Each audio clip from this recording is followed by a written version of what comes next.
War, Peace, and the Presidency. We're broadcasting from Charlotte, North Carolina. It's the first day of the Democratic National Convention.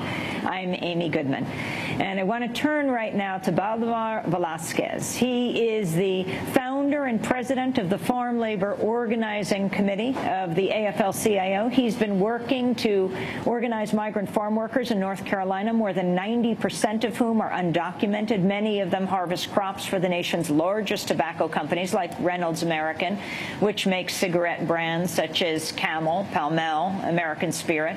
On Monday, Velasquez was part of a Southern Workers Assembly here in Charlotte that brought together farm laborers along with others who work in the manufacturing and service industries. Their challenge is significant. The South is the least unionized region in the United States, and union density in North Carolina is just 2%. Baldemar Velásquez is also in Charlotte to attend the Democratic National Convention. He's a delegate from Ohio. He's been a labor organizer since the 60s when Dr. King asked him to help organize the Poor People's Campaign. Today, he continues to work with civil rights leaders, including Reverend William Barber.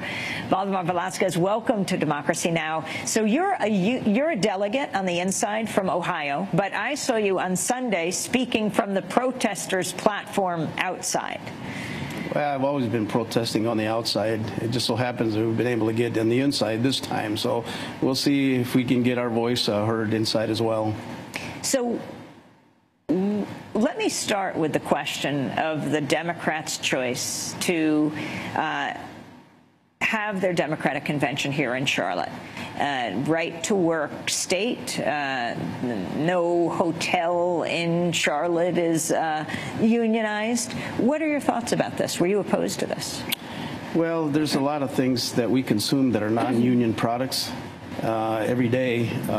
Even the best of us trade unionists find ourselves in stores, grocery stores, other places. Certainly the food we eat are not entirely unionized in terms of maybe the food processing industry to some extent, but certainly a lot of the vegetables and fruits that we eat, they come from the hands of farm workers that feed the nation, and there's hardly any union representation around the country as far as that goes. But the important thing is that here in North Carolina, like you said, the union density being so low, it's kind of like facing a bully. Sometimes you got to get in his face and tell him what he's doing is wrong, and that to inject some reality to that person to change his ways. And the science of labor relations in agriculture in this state is non-existent. The only precedent we have here is our agreement that we have here covering 7,000 guest workers, where now we are in the process of establishing a science of labor relations with the employers and workers and how to get along and how to resolve problems. And I think it's got to be expanded. Valdemar, talk about the work camps. What are they, about an hour from here? They're in the farms that we have under the union contract. They're much better standards because they're under they're guest workers. They come with a visa, and we've been able to guarantee the rights of those workers. But outside of that, the majority of the workforce in this state is undocumented. Over 90% of the workforce, and they live in literally squalor. They're brought here mostly by labor contractors who are themselves very abusive, and the oversight in terms of enforcement of the regulatory laws that we have in the books are difficult to do in remote areas of the state. So they're out of sight and out of mind, and not only to the public but to the regulators. And so our job is to go out there and try to expose this and organize those workers and compel the industries that are responsible for this labor force and hold them accountable. And we're talking about the strategy we pioneered back in the 80s in terms of the supply chain of the major manufacturers and buyers of the crops that contract crops here in this state. Who are the companies they're working for? Reynolds America, Philip Morris International, Altria, Philip Morris USA, Lorillard, British American Tobacco uses a lot of tobacco from North Carolina. The Japanese Tobacco International buys a lot of tobacco here. So we're talking about global corporations, and that's just in tobacco. And then we have the buyers of our sweet potatoes, the buyers of our vegetables and fruits, some retailers. So there's a lot of people in the manufacturing side that have to procure the raw product from the field to get into their processing facilities. And so they design this procurement system, which is their supply chain. And what they do is they marginalize people in the bottom of those supply chains. And those are the people that we have to get to stand up. We have to find a way to get farmers, small farmers in this state, and the migrant workers to work together and to reconcile the inequities in those supply chains. Talk about history, how you got involved with organizing. Actually, I mean, we're here in North Carolina. You're very involved with organizing in North Carolina, but you're from Ohio. Right. Where's your family originally from? We're originally from South Texas, along the Rio Grande River, the border there. I was born in Pharr, Texas, which is maybe a dozen miles from the Mexican border. And my family was recruited in the 1950s by field men, contractors from Ohio and Michigan to come to Ohio to harvest tomatoes and cucumbers and all the crops up here. So from the time I was 6 years old, I was working in the fields with my mom and dad, migrating around and harvesting crops, just trying to survive. And so I know the life, and I got involved because I was an undergraduate student. I started in South Texas at Pan American, and I was being raised in Ohio, but coming back south to seeing the inequities of the Latino population. Here you had like 80% of the population was Latino in South Texas, and yet all of the elected officials were white. I said, well, how's this? Then I saw how my grandparents were being treated. The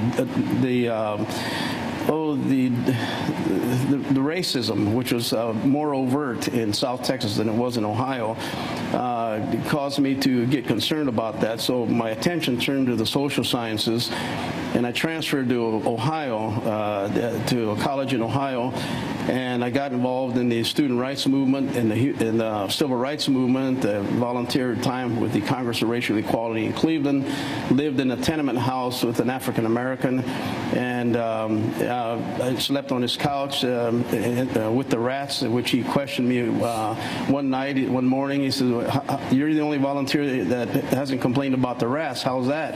I said, well, me and my brother were raised in labor camps, and we didn't have any money to buy toys, so we played with the rats. We made games of playing with the rats. And so he said, well, good Lord, son, why aren't you doing something for your own people? So that was the question of the decade. And that summer, after my sophomore year in undergraduate school, I started organizing the migrant workers. So thanks to the civil rights movement, I sort of took lessons from the civil rights movement, the Student Nonviolent Coordinating Committee, which is, we coined the phrase the Farm Labor Organizing Committee after SNCC, actually. I thought mistakenly that all we had to do was tell the regulatory people that these laws are being broken, you know, the child labor laws, the minimum wage laws, and they'd come in and fix everything, right? Well, I learned differently that the enforcement of laws was practically non-existent, like it is today in a lot of places in agriculture. You knew Dr. King?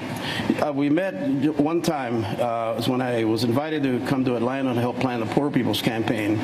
And that was a very shaping experience in my life, because what came forth there, Dr. King had, it seemed to message us that the civil rights movement was just not about black people. It was about poor people, that it was a class issue, and that all poor people needed to unite to fight against the disparity in our incomes, in our economy in this country. He had come out against the war in Vietnam.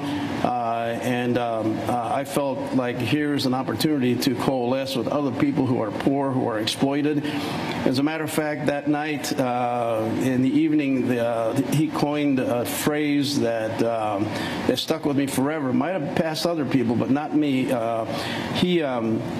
The discussion came down to how do we as poor people who have nothing, who have no power, who have no money, we can't influence people, how do we compel the world's largest corporations like Campbell Soup Company, Heinz USA, the manufacturers whose tomatoes we picked and cucumbers we picked, how do we compel them to sit down and talk to us poor people who have nothing?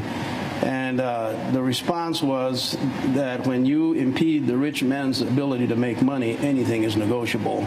So every campaign that we do is focused on trying to figure out what is the leverage there. Baldemar Velásquez, for both Republicans and Democrats, the Latino voter is the prize. This is the first time you're a delegate inside, as well as protesting outside. What message do you have for President Obama? I think that we like fighters. We want him to use his presidency more as a bully pulpit. I mean, they're trying to deny him anything, so he can't take credit for anything, to get Mr. Romney in office. Mr. Romney, the candidate of self-deportation, rollback some of the gains that we've made with the DREAM students, and so that's the option that we have. He's serious, and we have to do whatever we can to galvanize our Latino population. Our Latinos in Ohio are now about 5% of the voting population, and it's imperative that we use these issues to tell them how significant this election is for us as Latinos. So we're hoping that we're going to be able to. How are you organizing farm workers? Pardon? How are you organizing people to vote? Well, see, we work with the established Latino population who live in Ohio, because most of them were former farm workers, and so some of them were members of our union back in the 70s and 80s, and now they're residents in Ohio. So we're reaching out to those people and organizing in their neighborhoods. Well, Baldemar Velásquez, I want to thank you very much for joining us. Baldemar Velásquez is president of the Farm Labor Organizing Committee, or FLOC, with the AFL-CIO. Also here as an Ohio delegate at the Democratic National Convention, a delegate inside for the first time. And that does it for our broadcast. We're broadcasting 2 hours every day. If your station is only broadcasting one, you can go to our website at democracynow.org.